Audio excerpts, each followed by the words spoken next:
Hey there, I'm Lezli Levine-Harvell. Welcome to Impolite Conversation, the podcast, curated by the Iconoclast Dinner Experience.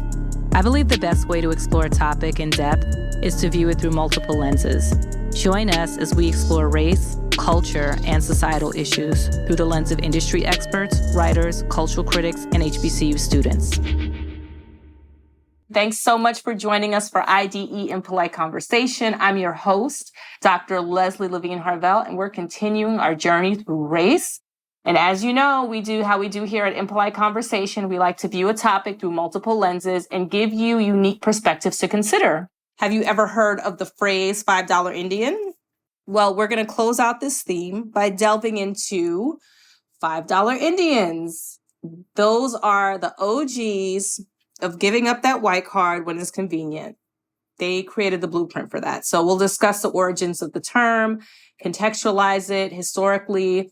And although $5 Indians, they were prevalent in the 19th century, what does the $5 quote unquote Indian, so to speak, look like today? I'm so excited to explore this with Dr. Gregory Smithers, a professor of American history at Virginia Commonwealth University, affectionately known as VCU. He is also currently a British Academy Global Professor based in Treaty Spaces Research Cluster at the University of Hull, and his research focuses on Indigenous history and is devoted to narrating the past in ways that are publicly accessible and connect with issues of social justice, environmental sustainability, and racial and gender equity. He is the author of Reclaiming Two Spirits. His 2022 book is a sweeping history of Indigenous traditions of gender, sexuality, and resistance that reveals how, despite centuries of colonialism, Two-Spirit people are reclaiming their place in Native nations. Hi, Dr. Smithers. I'm so glad to chat with you. Thank you so much for joining us for Impolite Conversation. Thank you. Yeah, it's an honor to be here. I'm so excited to have this conversation with you.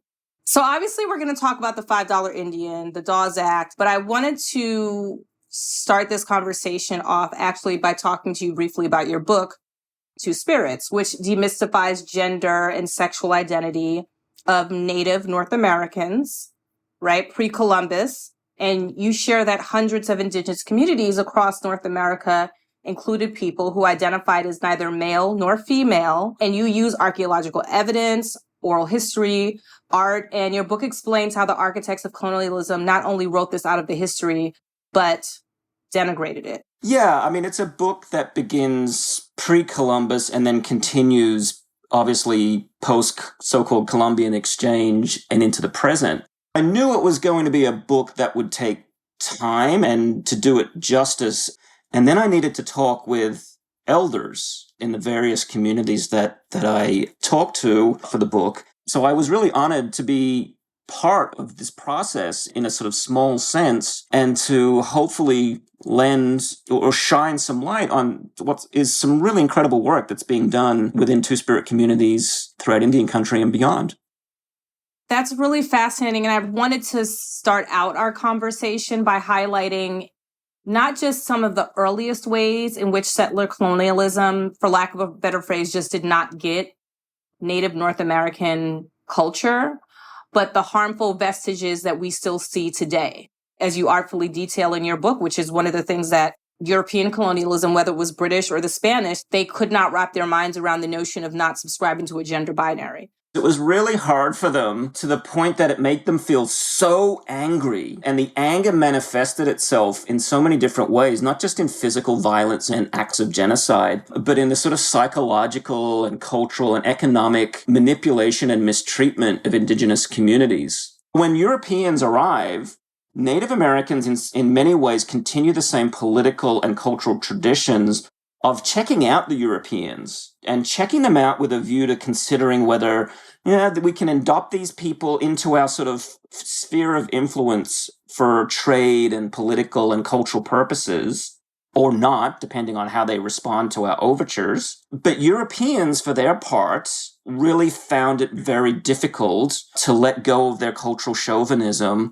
And over time, despite some anomalies where some European groups tried to understand Native American communities on their own terms. Ultimately, it was like this tidal wave of cultural chauvinism that swept across the Americas. And it became then a multi-century struggle for Native people to continue to hold on and protect their traditions, their living traditions, and then deal with these Europeans who were very assertive, very violent, and always felt that they themselves were the ones who were aggrieved, that they were being placed under assault constantly by these ungrateful Indians throughout the various frontiers of the Americas. Does this sound familiar? Yeah. And I want you to hold on to that because we're going to circle back to the cultural chauvinism. One of the other sort of baselines that I want to establish is, can you explain what does it mean to be an Indigenous person in the United States? If it's too big of a question, what I'm trying to do is I'm trying to draw the distinction between how a European might understand race versus how, let's say someone who is a member of the Hopi tribe. Yeah. It's a big and complex question. That's why I paused when you asked that. But I'll give it a shot because it's an important question that I think we need to start wrapping our heads around. And a couple of things I'll say to begin to answer the question. One is a sort of universal definition is hard to find even within Indian country. So the definition of what it means to be Native American or Indigenous, or whether it's acceptable to use Native American or Indigenous or American Indian, even that is a debate within Native communities throughout the United States and Canada. The answer that you're going to get differs based upon issues like gender, age, geography. So that's why I say it's a really tricky one. Is it blood? Is it birth? Does birth have anything to do with it? So, the second thing I will say is that yes, it is in a sense. And again, bearing in mind that this does change over time. So we've got to put our historian caps on for a little bit here, because today, the definition among most federally recognized tribes involves some degree of biological inheritance, right? So a connection to for argument's sake, a Muskogee father or mother or grandparent or great-grandparent. You must be able to prove that in some way. And there are reasons for that. There are a lot of Indigenous communities throughout the United States and Canada set up protocols in the century after the Civil War that explain why we have these protocols today, these laws basically for citizenship and or membership. But I have to pause and offer a caution because it hasn't always been that way. If we go back for just a moment to the point at which Native peoples across North America began to have permanent contact with Europeans and people of African ancestry, it would have been perfectly acceptable and fairly normal for Native communities to adopt into their kinship systems people of European and African descent and to look upon those people in the same way that they would look upon someone who is born to a Creek mother or a Cherokee mother or a Shawnee mother. In other words, there was not these sort of more rigid racial definition that we have come to appreciate with identity. So kinship then in that sense was different from a sort of racial kinship that ultimately defines the Jim Crow era and is driving things like the $5 Indian phenomenon and the Dawes Commission and all of that stuff that we'll get to. It's much more fluid, not unlike gender and sexual identities in the history of Native nations. The third thing, though, I need to point out for folks is that if there is a preference today among Native American people, it is to first identify with their tribal nation. So people will identify, for argument's sake, with the Cherokee Nation or the Navajo Nation. That's the driver of their identity. Does that mean that they're going to cultural celebrations there on the land? What does it mean? Does it mean to become a registered member? Yeah. Is it more of a cultural thing or is it more of a procedural thing? Well, it's a bit of both. And again, it depends, even within the context of, for argument's sake, the Navajo Nation. And there are people who live within the confines, within the borders of the Navajo Nation as it is geographically drawn today. And then there are people who live in what is called at large. They basically live in diaspora. And they live elsewhere throughout North America and beyond for a variety of reasons. They may marry someone who's not Navajo. They may move for college, for work, a whole raft of reasons. But they still, for example, participate in Navajo elections. So they're like active citizens. They're active citizens in some way. There's something there that connects them to an active sense of citizenship, whether it's voting, whether it's going back and attending powwows and ceremonies, coming of age ceremonies, whether it's about speaking the language. Some people emphasize the importance of language over and above everything else. There are discussions that go on within Indigenous communities about the degree to which you must have, in a sort of racialized sense, Navajo blood, if we're to use the sort of Navajo Nation example. So even there within a single community, there are multiple communities and a variety of opinions that vie for both cultural and political prominence in articulating a definition of what it means to be Dene within the context of the Navajo Nation. And that is something that some people on the outside looking in feel uneasy about at times. But in actuality, I sort of caution, well, what you're seeing there is culture and politics and tradition alive. It's being debated. It's vibrant. There's going to be disagreements. Some of them are going to be quite intense disagreements, but that is what communities do. Obviously, there's no easy answer, but there are composite of cultural characteristics that make one Indigenous. That's a large piece, which is different, right, in terms of how the United States would view race. I think that's really central to our conversation and understanding as we get into the Dawes Act. But I just wanted to understand and have our listeners understand that being Indigenous is more than just, even if you do have a grandmother who is, or a mother who is, there's a kinship, there's a cultural connection that you must have. So let's get into that. We've been talking about it a little bit. So the Dawes Act of 1887, and I'm sure Dr. Greg Smithers, this is, you know this like the back of your hand, but this is from the U.S. National Archives. It was an act to provide for the allotment of lands in severalty to Indians on the various reservations. The emphasized severalty was the treatment of Native Americans as individuals rather than as members of tribes. Federal Indian policy during the period from 1870 to 1900 marked a departure from earlier policies that were dominated by removal, treaties, reservations, and war. This new policy focused on specifically breaking up reservations in tribal lands by granting land allotments to individual Native Americans and encouraging them to take up agriculture. The law authorized the president to break up reservation land, which was held in common by members of a tribe, into small allotments to be parceled out to individuals. Native Americans registering on a tribal roll were granted allotments of reservation land to each head of a family, 1/4 of a section to each single person over 18, 1/8 of a section to each orphan child under 18, 1/8 of a section into each other single person 18 years now living who may be born prior to the date, Okay, so before we get into $5 Indians, and there's something that really jumped out to me, this idea of communal property versus private property. Why do you think this was so important and so central to the U.S. government to have Native Americans conform to the notion of private ownership of land?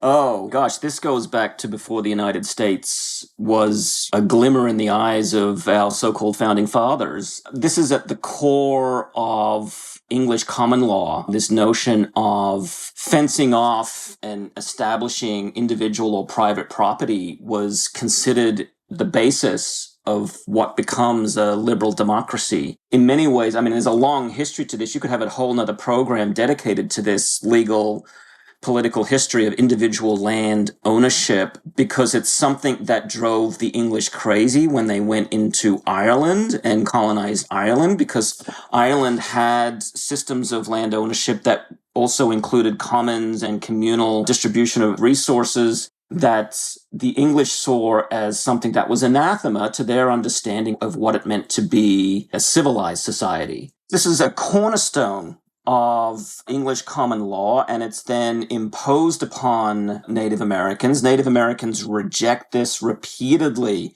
over the course of the 17th and 18th century.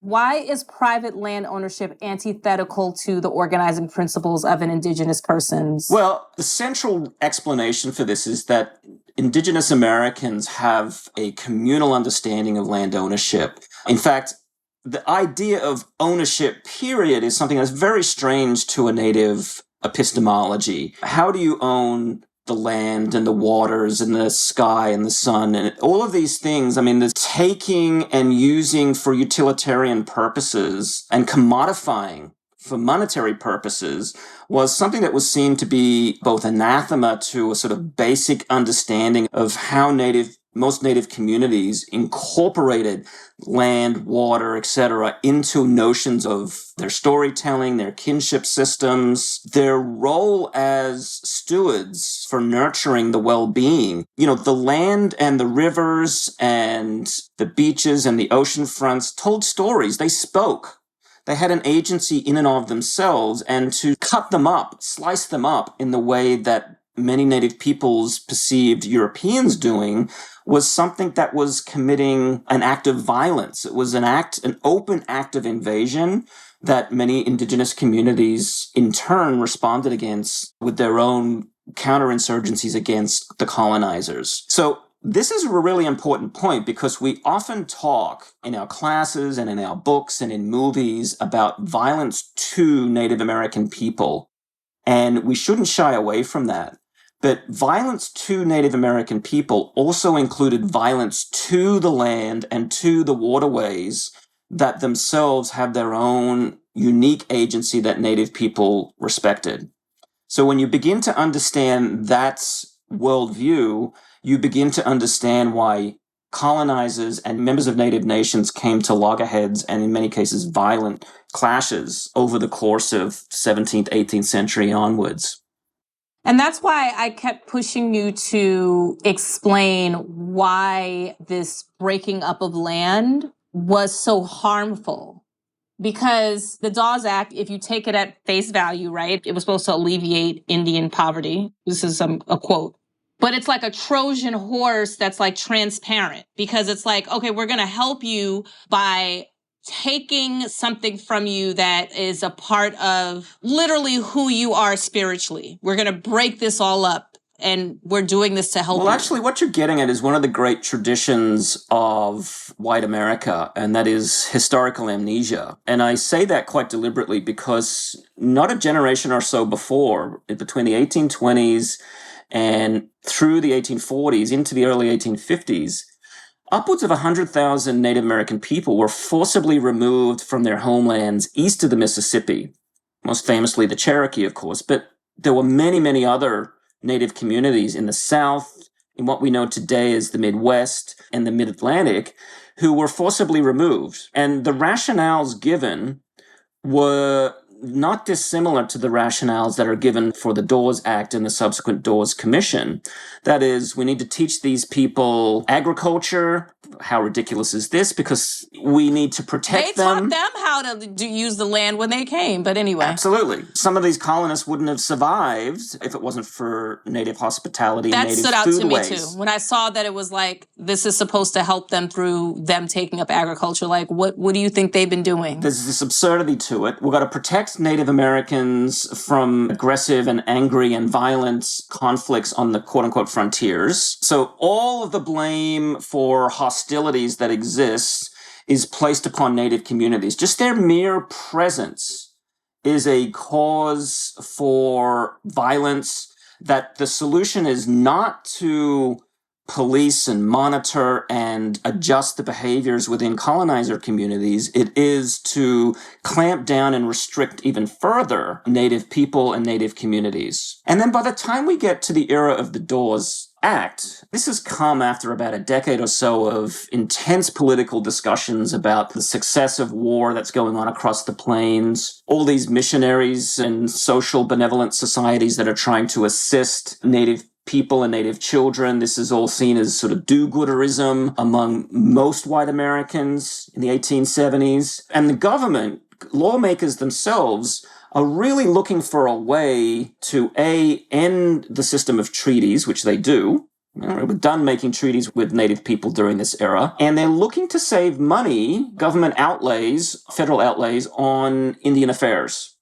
And so what better way to do that than to divvy up all this land and allot it to Native people who can prove their connection to these nations as individuals? Then they just blend in and become part of a multi-ethnic melting pot, so to speak, right? It's a way of conflating ethnic and racial identities and then having Native people disappear.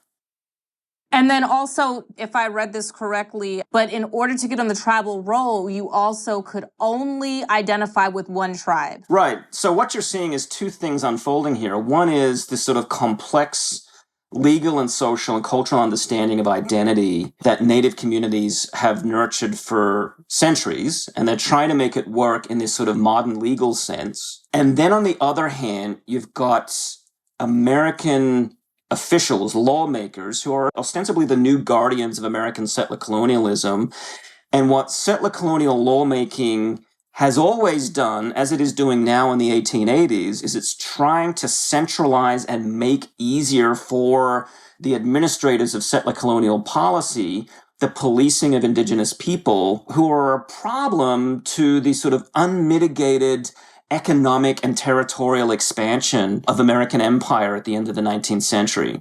And so we're thinking a whole range of things, from the expansion of railroads, new agricultural lands, new communities, new mining infrastructure that's going to dot the Western landscape, late 19th, early 20th century. Native Americans are an impediment to that because if they're tribal nations, sovereign nations, then the people who want access to, say, I don't know, Osage oil need to go through the Osage Nation and get permits from them. Right. And that gummies up the whole system. So this is a way of just dissolving all of those problems and opening up this vast settler colonial, quote unquote, frontier for white colonizers. Very, very fascinating stuff. While it's not surprising, it's still just very interesting to hear about what was afoot. Before we get into the $5 Indian, did they have to pay for the land? Who, Native American people? Yeah. So like they're breaking up the reservation. They're giving them land allotments. Are they giving it to them or are they just buying it really cheaply? The short answer is no. So they get on these rolls and they're eligible for an allotment of land. But the other thing I need to be at pains to point out is that there's a gendered component to all of this. And so it's male heads of households that are the focus of the Dawes commissioners, which is problematic for many Indigenous communities who have matriarchal traditions, right? And those have continued despite many of the Five Nations, for example, articulating laws and constitutions which look masculinist and patriarchal like the United States Constitution. Underneath that, the daily operation of life, women still exercise an inordinate amount of power because they're still committed culturally to matrilineal traditions, many communities. So I need to put that out there. But if you're a head of a household, you are eligible for 160 acres. If you're an individual, so unmarried male individual or female individual, 80 acres is the most you can hope for. Right. So the Dawes Act, as it's popularly known, passes in 1887. The Dawes Commission, which does the work of putting into place the provisions within the Dawes Act, runs from 1893 to 1914. Right. And those are the guys who set up the white tents and have the little wooden tables and people line up. You might see some famous archival pictures of people lining up to get their names written down by the Dawes commissioners. Right, what they're lining up for is their 160 or 180 acre allotments. Right, so this process continues into the early 20th century. So when the Dawes Act is passed, there's roughly 138 million acres of land that is owned by Native people communally.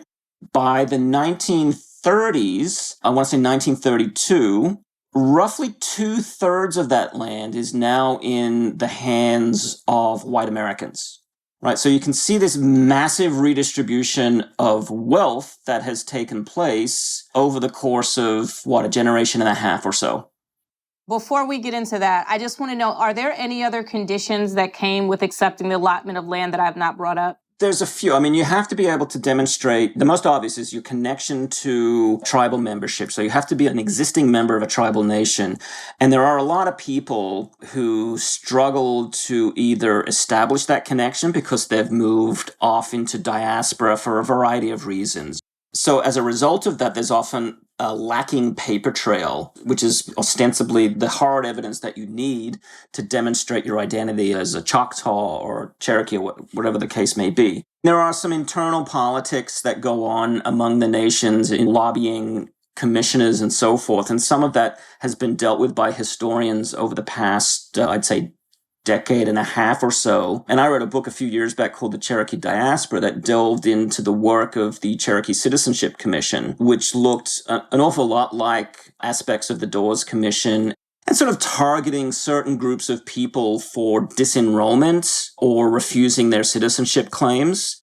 And it could be based on a number of things like race and racial appearance. Disproportionately, people who were considered Cherokee but who had African ancestry before the Civil War found it very difficult to get their applications accepted by the Cherokee Citizenship Commission. And something similar continues to unfold during the era of the Dawes Commission. But in general terms, you do need to be able to demonstrate proof that you're a member of one of these tribal nations when you show up and you present your paperwork to the Dawes commissioners. And then can you tell me, so as it relates to the Dawes commissioners, where does this phrase $5 Indian come from? So what had been happening in Indian communities for quite some time was there was an awful lot of intermarriage. African Americans are leaving the South and they're heading through Oklahoma in Indian territory. And they're looking to go to places like Kansas and Missouri, where they see this is the new promised land immediately after the Civil War. Whites are also heading westward. Southern whites are heading westward, as are whites from the North. And so there's this sort of cross-pollination of communities coming together. Not all these communities necessarily like each other, but on an individual level, some people form bonds that are quite close and ultimately, in some cases, result in marriage, which is what drives the Five Nations to establish laws that set out the protocols for interracial and intertribal marriage. So this is a long way of saying that there'd been a lot of white people in Indian territory even before the Dawes Act was passed and before the Dawes commissioners got started on their work. Right? So the tribal nations had put laws in place, as I say, but there was still this unending stream, particularly of white men. And so there's a couple factors at play here. You have a small number of white men working on the expansion of the railroads. Not a lot, because as we popularly know from our history lessons in high school, Asian Americans mostly worked on the construction of the railroads, mainly poor Irish immigrants, if there's any white people working on the railroads. But still, there's a few. For the most part, it's white cattlemen and ranchers who are coming through Indian territory. And one of the things that really upsets and unsettles Cherokee, Creek, Choctaw communities is members of their own community who sell or lease land to white people, these ranchers, and so on. Because what often happens is these ranchers, these opportunistic whites who are leasing and working this land, they just never leave. They basically squat on the land, and they use that as justification for putting pressure on territorial and federal lawmakers to say, hey, we need to abolish this whole Oklahoma Indian Territory system, and statehood needs to be the new gold standard, which ultimately happens, right, in the first decade of the 20th century. So white people are working, particularly white men, are working on this in a number of different ways to access the lands, the rivers, and the mineral wealth that exist in what is today Oklahoma. Of course, another way that they do it is to insinuate themselves in communities, marry indigenous women, and then mysteriously these indigenous women die. And so they in turn inherit they might inherit their oil lease, their allotment, and they inherit all of that wealth. It goes into the hands of these white men. This is something that David Grann articulated beautifully in Killers of the Flower Moon, his wonderful book. So when the $5 Indian phenomenon comes along, it's sort of in some ways... What is it? What's the phenomenon? Well, I was going to say it's a continuation in some ways of this older tradition of basically insinuating yourself and buying access to the land and resources of Native Americans. And in simple terms, what a $5 Indian is someone who, typically a white male, single white male, will show up at one of the Dawes Commissioner's tents and literally pay them $5. Sometimes it's $2, sometimes it's $1, but the term $5 Indian stuck because it's basically they buy Indigenous identity to access a land allotment. They buy Indigenous identity. Yes. And in their minds, what they're buying is they see it as sort of a mechanism to claim the basis for American independence and American wealth, and that is land. And who is standing in their way? Native American communities. And so they pay off these commissioners. Now, the reason the commissioners were so susceptible, it's been argued over many decades now, is that they weren't paid terribly well. They were ripe for corruption. And indeed, corruption was pretty common, if anyone's heard of the Gilded Age, in American politics in the late 19th century. So people were taking payoffs left, right, and center. The Dawes commissioners were no exception. They were pretty easy to bribe and pay off. And this is what happens. And of course, there are enduring consequences to this, which we're still debating, or Native Americans, I should say, and their political leaders are still debating today about what to do with the ancestors of people who bought access to allotment land and may be trying to continue to play a role in Native politics in the 21st century. That, my friend, is a very interesting question. And then what happens to their children who bought an identity, right? Well, to answer the question, this is an issue that Native leaders throughout Indian country have been debating pretty rigorously, I'd say, for the last 20 years, but in particular the last decade or so.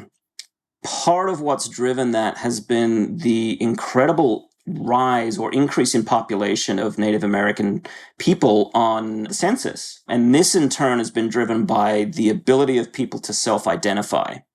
Right? They may not have membership in a tribal nation, but they may have heard a story within their family about how great-grandma or great-grandpappy was a Cherokee princess or a big-time Choctaw leader or Muskogee leader.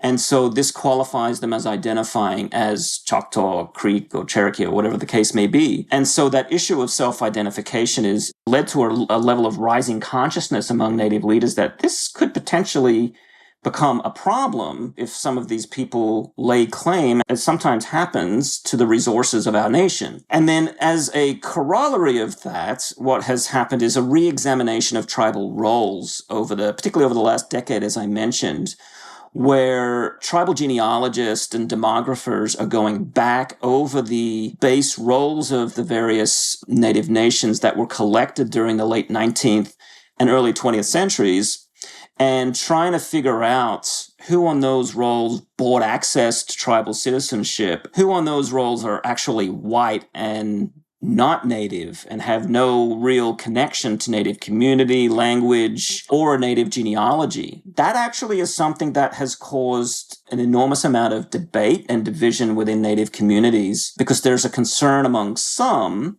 that what might happen is demographers and genealogists, and in turn the respective political leaders of tribal nations, define to such a small degree the membership of the tribal nation that it may put in jeopardy the viability of the nation moving forward. So it's a very, very complex issue, but it does indeed all come back to many of these dynamics that we've been talking about from the 18th and 19th century. It set them all off in train. And today, Native people and their leaders are grappling with them still. This has been such an interesting conversation. I mean, there are so many aspects of what we talked about in terms of the perspective on what it means to be Indigenous, what land means to them spiritually, and even the idea of, listen, folks looking back at these receipts like, no, you perpetrated a fraud, your ancestor perpetrated a fraud to get this, so what do we do with these people? I would love to stay abreast of what happens with some of these great-great-grandchildren of $5 Indian with their 20 acres of land. If people do want to keep abreast of this, I'd recommend following Indigenous journalists. There are some really fabulous Indigenous journalists. And who are some that you can give us that I can follow them right now on Instagram? Look up the folks who are writing for Indian Country Today media network. There are journalists there who have a variety of backgrounds, whether it's legal backgrounds, experts in politics, experts in social policy. Indian Country Today on Instagram. I just found them. The other outlet I would recommend people check out is High Country News, which has a very good Indian country beat and pays attention to issues in Indian country in a way that the so-called mainstream media just doesn't. Well, thank you so much. I have one more question. It's your last night on Earth. Where are you eating? Oh, my goodness. You can interpret this any way you want. Well, I'll eat wherever my wife and kids are. How about that? Oh, I love that. Yes. Thank you for listening to Impolite Conversation, the podcast, curated by the Iconoclast Dinner Experience. You can follow us on Instagram and Twitter at Icon Dinner and on the Iconoclast Dinner Experience Facebook page. Let us know what you thought about this episode. Hit us on socials or send us feedback at press@iconoclastdinner.com. If you haven't yet, please subscribe to our podcast, and we'd also love it if you rated and reviewed us.